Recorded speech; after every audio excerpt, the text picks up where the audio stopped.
A woman was found in a field. It was obvious there was a sexual assault and that she had been beaten. She's barely alive. She was left there nameless for months and then for decades. You always have to keep in the back of your mind that there are people that are waiting for answers, and you hope the case has made it to you in enough time. I always talk about, a case within a case. As you have a victim, but then they kind of take a different turn. You have a family that was broken apart decades prior. Him and his sisters have been placed in an orphanage at a really young age. When you hear that, your heart just drops.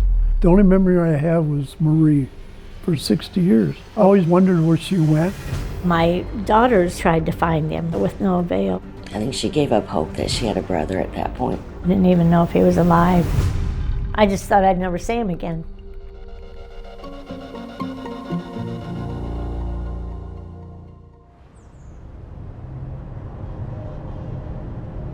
In the summer of 1971, the Howard County Police Department got a call in reference to a middle-aged female that was found in a wooded area that seemed to be having a medical issue. My name is Wade Zufall. I'm a technical corporal with the Howard County Police Department in Maryland, and I'm a cold case homicide investigator, currently working on a 1971 cold case Jane Doe. The female was found by two young men who were riding motorbikes, and she was found in what was considered a lover's lane that was in a large piece of land surrounded by woods. The Howard County Police Department responded to the scene. They found that she was semi-conscious. She was found in a dehydrated state. She had been out in the sun for several hours. She had been sunburnt. She was nude from the waist down, and it appeared that she had been sexually assaulted. At the scene, they did find some of her clothing. They found a slip of hers several feet away from her body. It appeared that she had attempted to crawl away from the scene. She had a lot of dirt and things like that underneath of her nails. At that time, they transported her to the hospital. The department attempted to identify her in several ways. We reached out to, several law enforcement agencies in the general area, inquiring whether or not they had any missing persons, which they did not. We then sent a teletype out nationwide in reference to missing persons. Ran her fingerprints through NCIC. We had no, success with that. We also had a sketch that was put out to the local media asking for assistance if anyone had, known this individual or were missing a loved one or a relative, but we just never found anything. Eventually, she died of a stroke in September of 1971. She was sent to the medical examiner's office where an autopsy was conducted. The cause of death was ruled a homicide, and she was listed on the death certificate as, a 1971 Jane Doe. At that point in 1971, the case goes cold. In 2019, I was looking at my caseload at the time, this being our oldest cold case. So I started looking into the availability of what the evidence was. Thankfully, for some odd reason, they still had these histology slides. Histology slides are taken during an autopsy. There's a sample that is captured, from the individual, from your major organs, your heart, your kidneys, your lungs, your liver, and they put them on a slide and they capture that. So I kind of was looking at, how this could benefit me. Is there a possibility that we could use these histology slides to, attempt to identify her? I just didn't know how to go about it. And at the time, in reference to solvability, if you're working on a scale from 1 to 5, with 5 being the ultimate, right? You have a lot of evidence, you have a witness ID, you have all this, 5 being the best. This case was definitely a 1. This case came to Othram in October of 2024, and a connection was made between our case management folks here at Othram and the detectives working the case in Howard County, Maryland. My name is Colby Lazion, and I am the Chief of Staff here at Othram. A lot of time had elapsed from 1971 to 2024. And so in this particular case, we knew that we were up for a challenge because we needed to take DNA from tissue that had been applied to glass microscope slides decades ago. I did hear through the news and things like that of how Othram, how successful they had become with some of the major profile cases that were going on at the time. And at that point, I just decided to, hey, let me reach out to them. I sent an email And not even a day later, I got an email from Mike Bogle, and who's my case manager, and just started talking to me about what my goals were with the case. And in speaking to him, it just so happened that they had some success with histology slides on a case that they had recently worked. Those histology slides are usually formaldehyde fixed, paraffin embedded. That's difficult DNA to work with. But because we have done this before and we have created a protocol for this, we were able to accept the case the first time here, and we were able to feel confident that we knew how to proceed with this evidence. It was a big win for us because I knew that DNA technology was evolving, and I knew that we were at a really good point with being able to use that for evidence to identify someone. And so our first step is to take the slides, scrape, if you will, or remove a small amount of tissue, and then put that tissue through our testing process in the lab, which basically breaks open these cells, frees the DNA, and then we ultimately have a tube that has some liquid in it, and at the bottom of that tube is a pellet or a solid, which is extracted DNA. And that extracted DNA is then subjected to our suitability analysis. That helps us to understand all the unique characteristics of that particular DNA extract for that particular case. The next thing that we do is we do DNA sequencing. Whenever we talk about DNA sequencing, what we're talking about is building a DNA profile. So every single person has a unique DNA profile. You have hundreds of thousands of markers or data points is what we're looking for. And in this case, we were successfully able to build a DNA profile. It was a couple months when I got the phone call that they said that they were able to extract a full SNP profile. The confirmation was really good for me and for my department. It just kind of accomplishes everything that you thought, right? It confirms everything that you thought, that the science was there, and that's exciting, but you know that's only the beginning. This profile was uploaded to Family Tree DNA's database, which is the largest consented law enforcement database, and the matches started to flow in. You always have to keep in the back of your mind that there are people that are waiting for answers, and you hope that the case has made it to you in enough time to be able to tell some family member who's been asking, or some detective who needs answers for their case. You hope to be able to provide that. And we realized that the victim was related to someone named Charles Sharkey. We knew that the quickest way to figure out who she was to contact law enforcement, have them contact the family, and ask if they were willing to consent to rapid KINSNP testing, which allows us to very quickly be able to tell the distance between the living person that consented to test their DNA and the victim. I remember talking to Othram. They gave me a name of Charles Leroy Sharkey, an older white male living in Mentor, Ohio. So I made the phone call to Charles, which I know now he goes by Chuck.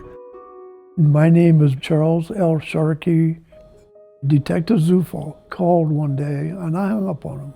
Chuck ended up hanging up on me twice. He thought I was trying to scam him.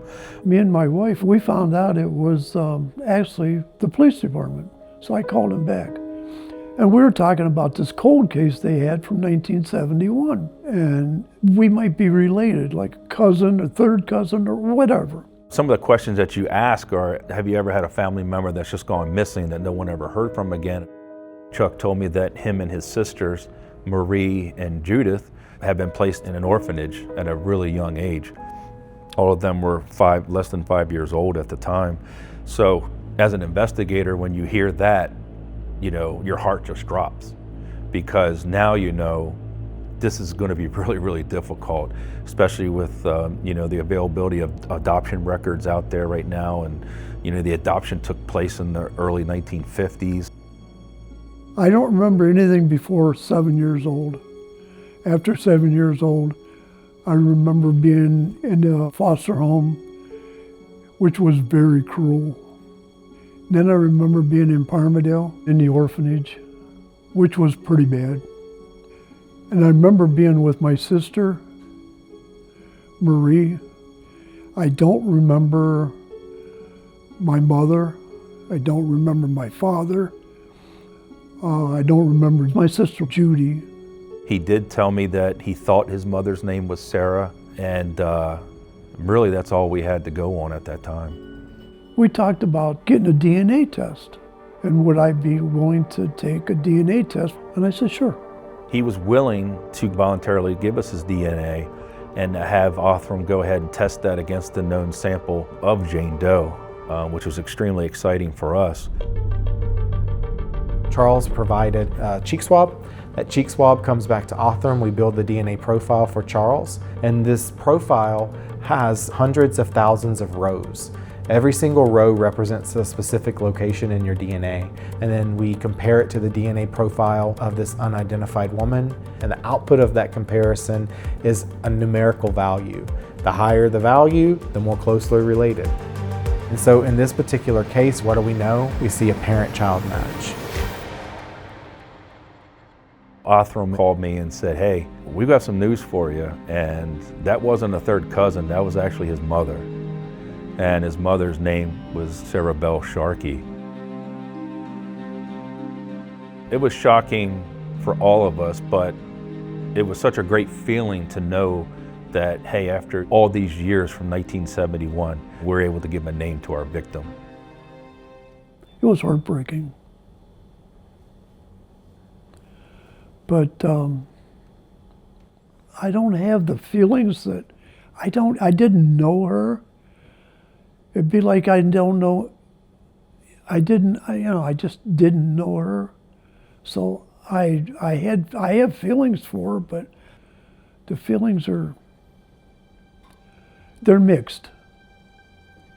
I kind of felt like how he felt because of being, let's just call it what it is. He was abandoned, at a young age. His mother and father sent him and his sister to, an orphanage, and he never had the availability to know who his mom and dad were. Me and my sister Marie, when we were in the foster home, we used to take off and go and hide out in the woods, and we'd sleep under trees, and we would find our own food and stuff, because it was a rough time.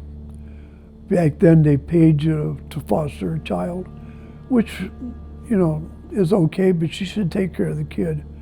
The only time they put clothes on us or fed us is when they come out once every 2 or 3 months to check on the kid. And he was very abusive. He used to beat both of us. And then I remember running away all the time. I ran away from Parmadale, I don't know how many times. And then I figured out the last time that I ran away, I was only a mile from the orphanage. They never caught me. I got my own little apartment. And I did little odd jobs like cleaning stores and stuff, doing windows. And I survived. I went into service, went to Vietnam, and I lost contact with Marie. And then when I come home from Vietnam, I turn around and forgot about everything that happened to me when I was a kid.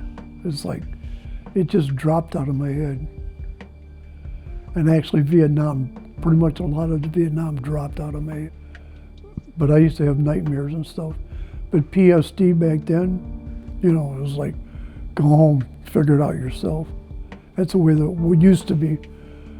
The only memory I have was Marie.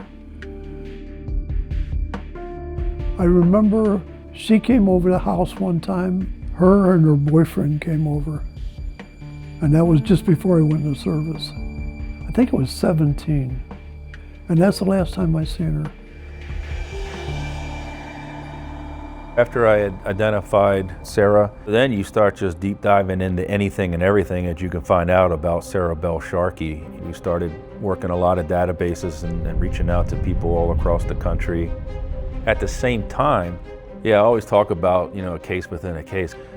You pick up these cases, you have a victim, you may have a suspect, but then they kind of take a different turn. Now you have this whole different responsibility of trying to find out if Marie and Judith are still alive. I always wondered where Marie went. I didn't know anything about my family or anything else. So I went back to Parmadale, the orphanage. There was a fire there in the records room which got burned out. I went to Pennsylvania. I checked to Cleveland, and I tried looking for her several times. But no luck. It was really difficult using all the available databases that we have in law enforcement trying to find Marie.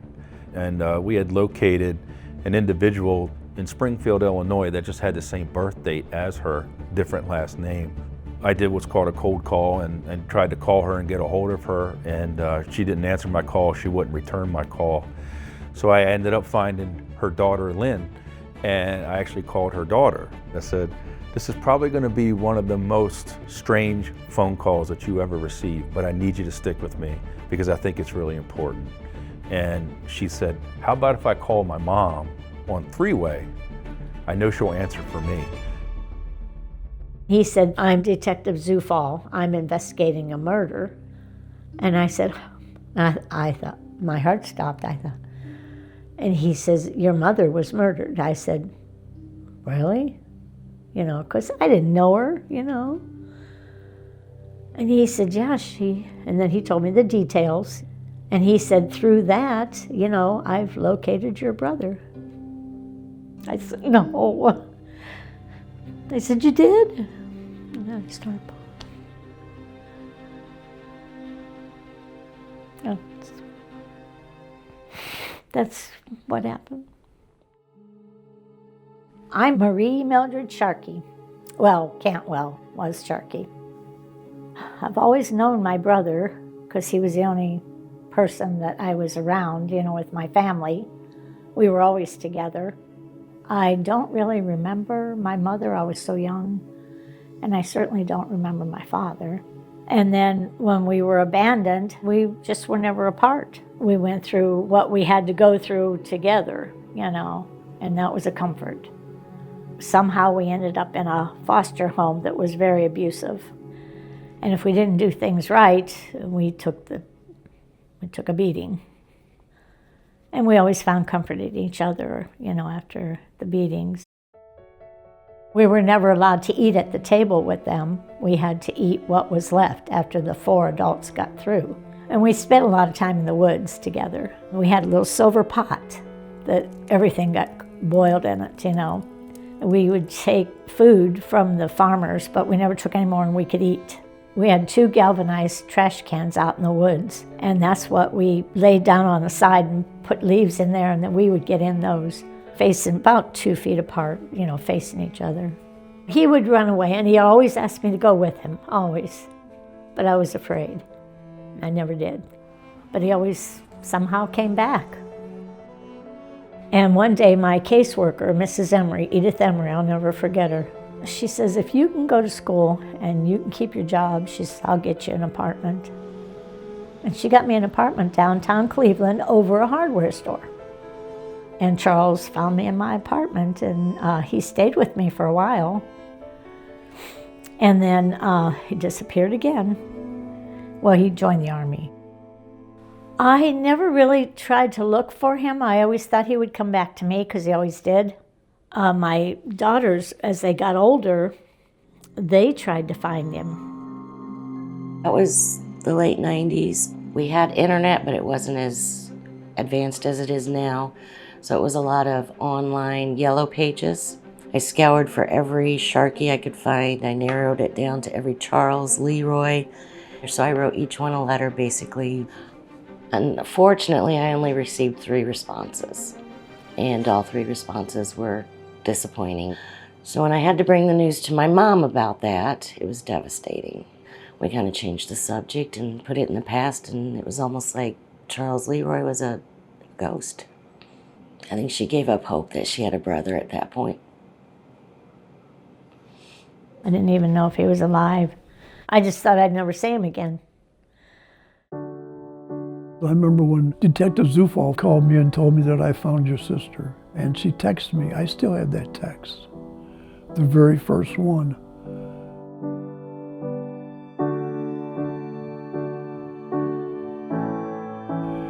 And me and her talked. It was wonderful.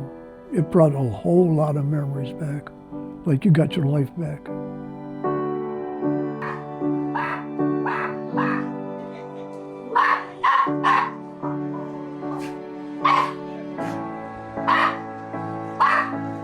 You don't know what we went through to get here.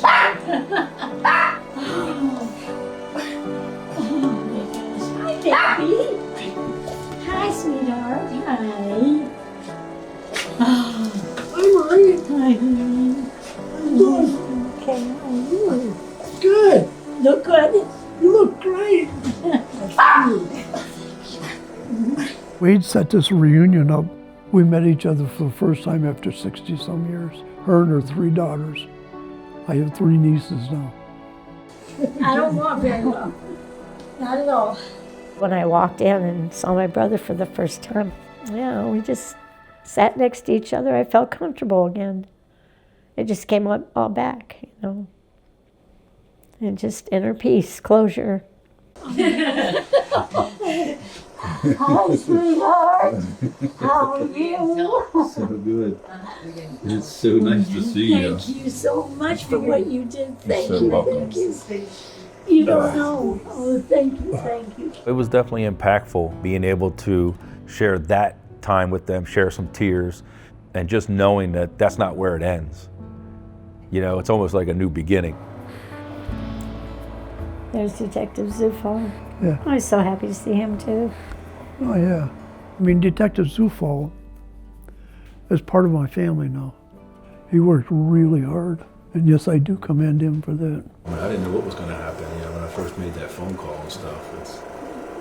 Especially when I hung up on him. Yeah, just glad you called back. Me and Marie, we talk every day now. We either text each other or talk. It's great to have a sister back again. We let each other know what's going on. You know, we're real close again. Yeah, and his wife is terrific. Oh, I remember the trains. We used to go like this, Yeah, and the trains would blow their horn. yeah. Of course, they blew him anyway because they went by at light. Yeah, but we always thought it was us. We thought they were doing it for us. Yeah, we had a great time with it. Hey, look at this. They didn't even notice us, I'm sure. Since I met Marie and stuff, it's like my blood pressure's been going down. My blood pressure's down. He told me the same. Oh, really? Yep. Yep. So I just feel like I'm safe again. The good stuff you remember, the bad stuff, it's okay. Yeah. It's in the past. There's nothing I could do about it. You can't bring the past back, but you can make the future happen. I knew nothing until Detective Zufo opened up the door. He unlocked it, and I'm grateful he did. Now I know, and I want to know more. I had found out that Judith, Chuck and Marie's youngest sister, she had passed away in 2021. So I made the arrangements to have her remains sent to Chuck. My whole goal with that was to make sure that all 3 of them, you know, were together again. We have her here. She's on the cabinet over here. She can know she has a brother and a sister. We didn't know her, and she died alone. I would have liked to have met her. I really would have. I was also able to tell them that their father passed away in New Orleans prior to, you know, her mother being killed in 1971. So we know that Gabriel Stanley Sharkey was not and is not a suspect in Sarah Sharkey's murder. For Detective Zufall to do what he did was a blessing. And Othram, obviously what they did was amazing. I can't even describe how appreciative of that I am and we are. So without them, this wouldn't have happened. When I see the 2 of them together, and you think about what they've been through, you just have to think that this is the perfect ending to a long journey for them. I think the great part about Othram being involved in this case was they said, hey, listen, if you give us the opportunity, I really think we can make this happen. And, you know, here we are. This technology was like non-existent. And now that they come out with this DNA, that I think it's great. And we're at a place now where many people are not settling for the DNA dead end. The positive, I think, in this story is that the siblings were able to find each other before the end of their life. And now they have a real relationship. Being a part of that, it's an amazing, amazing feeling. But when all that's done for the day, I still have an open homicide of a woman that was the victim of a violent crime. I'd like to know what happened and who done it and why. If you could say anything to your mother, what would you say? Why? Why would she let 3 kids go through all that? But she probably didn't know. We don't know what she went through. We don't know what went on in her life. Maybe she gave us up because she thought it would be a better life for us. Who knows? I think the public is really, really important when it comes to their willingness to help solve these cases. And I believe that there is somebody out there that has the information that could help solve this case. And hopefully their willingness to come and help us out with that information would be extremely important, and we hope that you would do that.